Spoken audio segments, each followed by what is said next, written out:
In this video, we are going to see how we can add a story on TikTok. So whether it's a video, whether it's a post, if you want to add a specific video as a story, here's how you can do it.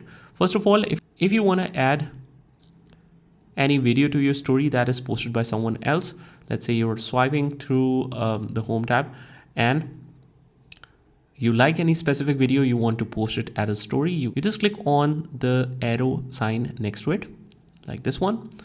And we click on add to story simply from the bottom.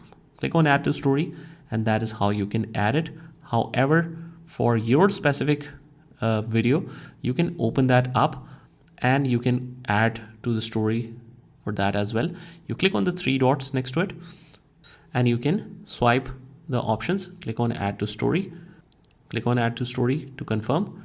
And that is how we can add multiple stories on our TikTok. As you can see here, once we head over to our profile, we can check our little logo and there you can see both of these stories posted successfully.